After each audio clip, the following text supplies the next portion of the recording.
That is very interesting. That is very interesting. Yes. Yes, you're right. Of course, Durkheim, for him, the collective consciousness changes. What we think is immoral is changed. That will also change. So that will mean that the crime changes.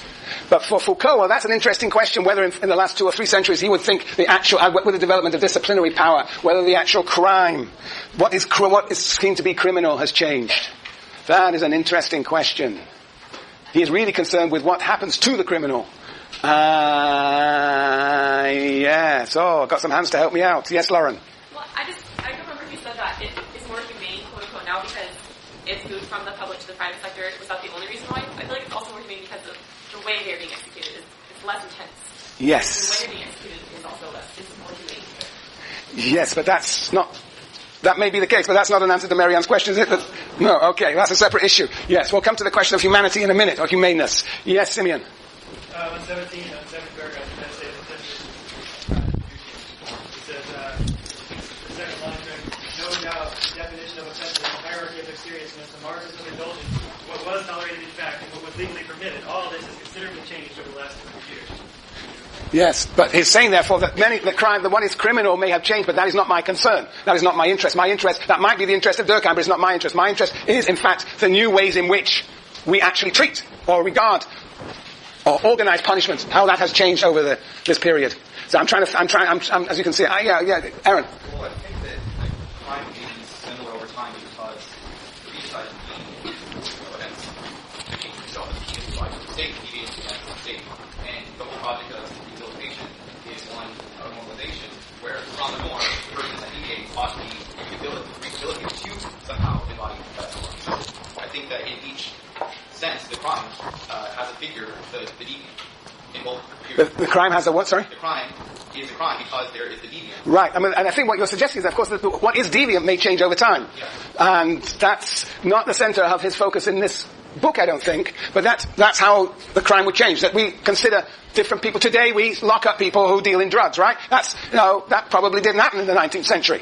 And terrorism also was not such an issue as it is today. So I think it becomes criminal, certain things remain the same, but other things, because we decide what is not normal in this society, and we decide, that it's an interesting question of who decides, but it is decided that certain types of behavior are unacceptable, and they are labeled deviant, and subject, therefore, to punishment. But the punishment changes its form. That is the most important thing that Foucault wants to say. That the form of power has changed, the form of punishment has changed. From public passionate, organized punishment to micro-punishment, to punishment that occurs in a regulated fashion within institutions.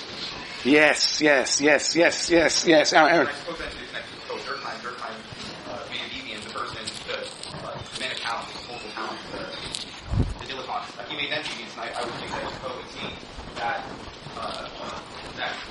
Durkheim would call the person who doesn't fit the division of labor as he sees it. Yes, that's right. You might say that yes, that's an interesting idea. That's an interesting idea. All right, can I just hold off on that? Let's do a comparison of Durkheim. He's changed, sorry. So it seems that as Durkheim assumes solidarity is good, then does Foucault assume that power is bad? Well, I think if you read it, you get the impression that he definitely thinks it's bad. I mean, he time and again is talking about these new forms of power, the sovereign to the disciplinary power, and he is in a sense saying that they're always contested. And the way he talks about power, it is always with a negative valence. Always. But he does not want you to conclude from that one should look for spaces where power does not exist, or for a future where that is the most dangerous project of all. To delude oneself that one can find spaces without power. Even though one always should struggle against power, yes. In addition to striking me as very pessimistic, I wonder how does he deal with feeling oppressed all the time? How does he deal with Deal with feeling oppressed all the time. No matter what, he's always oppressed. Well, he deals with a very good sense of humor, as you noticed. And if you look at the film, he's got a good sense of humor, and he deals with it, how does he deal with it? How does he deal with it?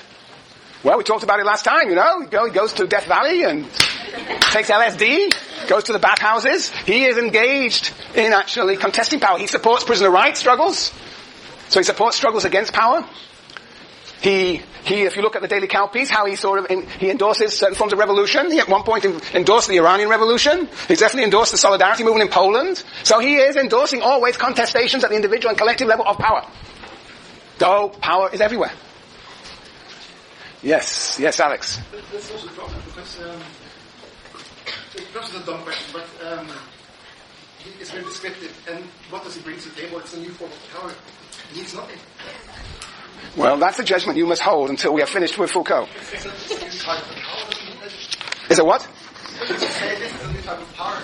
Not defining power, it's to say this is a new type of chocolate. And this theory stops here. Well, we haven't only got to the first chapter. No, but I mean, because you talk about it's the theory is anchored in power. If you don't understand the concept, why do we talk about it? It's just why it's very hard to it's not tangible at all. I'll make it tangible. I am making it tangible every moment of your life. I surveil you, organize you, I surveil you, I examine you, I normalize you. I am trying to make you a good Norwegian sociologist. That is an exercise of power, together with my accomplices. And all your fellow students who are also normalizing you, laughing at your question. That's power. That's power. This is what Foucault says. Okay. And if you don't feel it as power, that makes it all more powerful. Okay. You see, you're being subjugated to my power because you just say okay when you don't agree with me.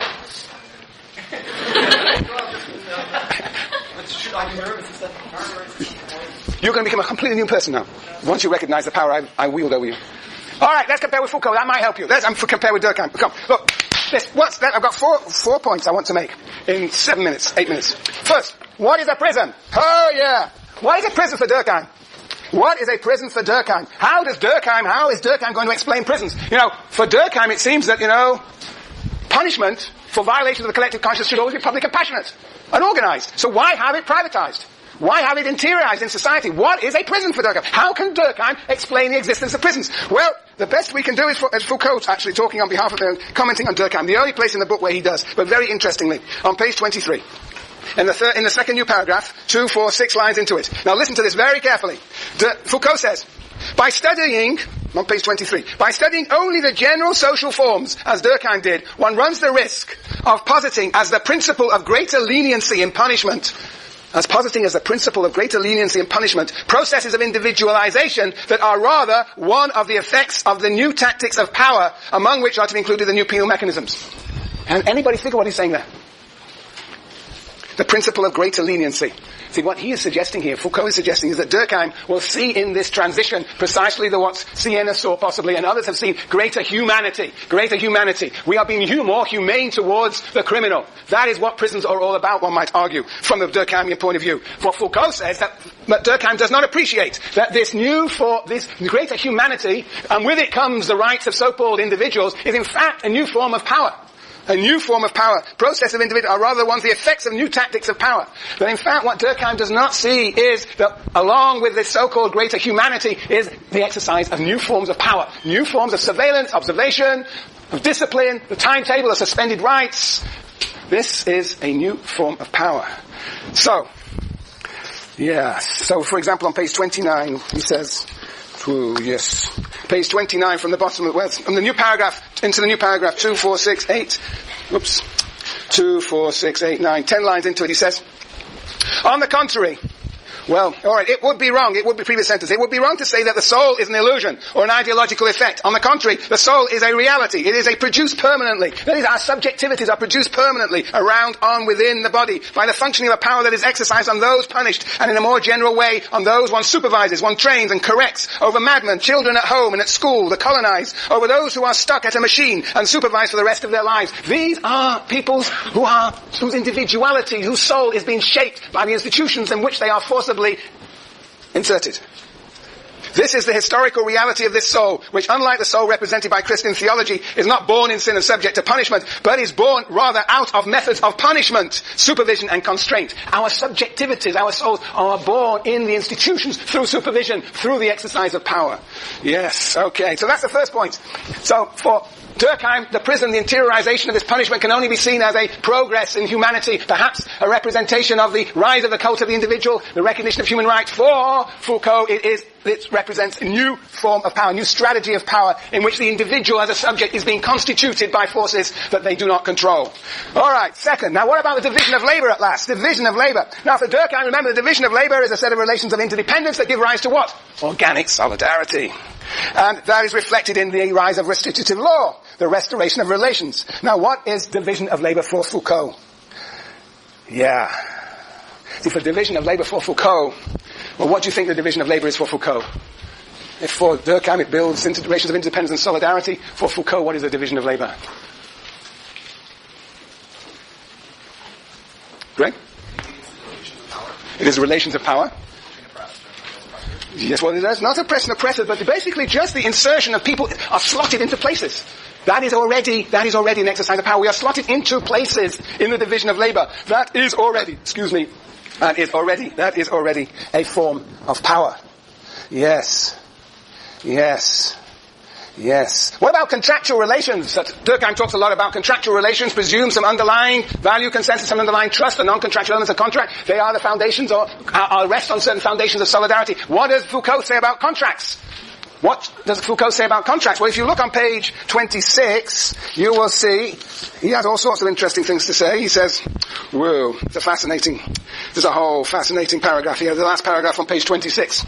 He says, now the study of this microphysics, these of course now he's talking about what's the orchestration of micro-penalties and punishment in institutions. He says, now the study of this microphysics presupposes that the power exercised on the body is conceived not as a property, but as a strategy, that its effects of domination are attributed not to appropriation, but to dispositions, maneuvers, tactics, techniques, functionings, that one should decipher in it a network of relations constantly in tension, in activity, rather than a privilege that one might possess, that one should take as its model a perpetual battle rather than a contract regulating a transaction or the conquest of a territory. He is saying here that power is not possessed, as you were suggesting, Greg. I do not possess power. I exercise power. I exercise power. If Matthew were up here talking to you like I do, he would exercise the same power. We are, in a sense, exercising power of a position. I don't possess power. I exercise it by virtue of my position. A position of pedagogue, charismatic position that lords it over you. The very structure of this room is an exercise of power. You look at me and I see all of you. It's amazing the architecture of this room. I see the people. The only thing I don't see is whether you're looking at your Facebook. Now, for example, what is Abigail doing with her computer? I cannot see that. So the architecture is going to change. So there will be mirrors everywhere. So I'll be able to see exactly. Yes. So anyway, the point is that the point of this is that people do not possess power, they exercise power by virtue of their position. It's a very important idea. And he says here that the contract is always being challenged. He says, contract regulating a transaction or the conquest. In short, this third line from this power is exercised rather than possessed. It is not the privilege acquired or preserved of the dominant class. Who's he talking about? It's Marx, critique of Marx, he thinks that Marx thought that the dominant class possessed power. No, nobody possesses power. People exercise power. But the overall effect of strategic positions and effect is manifest and sometimes extended by the position of those who are dominated. Well, you can read on. But he says here that contracts are always subject to contestation. Yes. Contract regulating a transaction or the conquest of a territory. Always subject to contestation. What is a contract? A contract defines exactly who does what and who gets what. That is what a contract does. A contract for Durkheim builds solidarity. For Foucault is basically a new form of power. Contractual relations are forms of power. Yes. It's a perpetual battle, he says. And finally, look, remember this picture. This is the most important picture of the semester. Natural what? Talents, yes. What's over here? Social positions. And when the one maps into the other, we have a collective consciousness, the cult of individual, social justice, the morality of cooperation, and then we have equality of external conditions. And then we get what? Over here we get spontaneous division of labor that goes along with what? Solidarity, organic solidarity. Now that's Durkheim. What does Foucault say? What does Foucault say to this picture?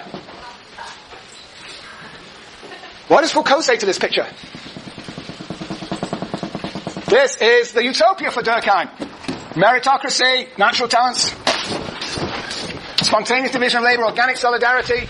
Yes, Jan. Does he say that it doesn't matter what your natural talents are, you're forced into the social position? Yes. People are basically what Foucault's going to say. This is Foucault. Whoa, pictures. No boards left. Okay. Here, this is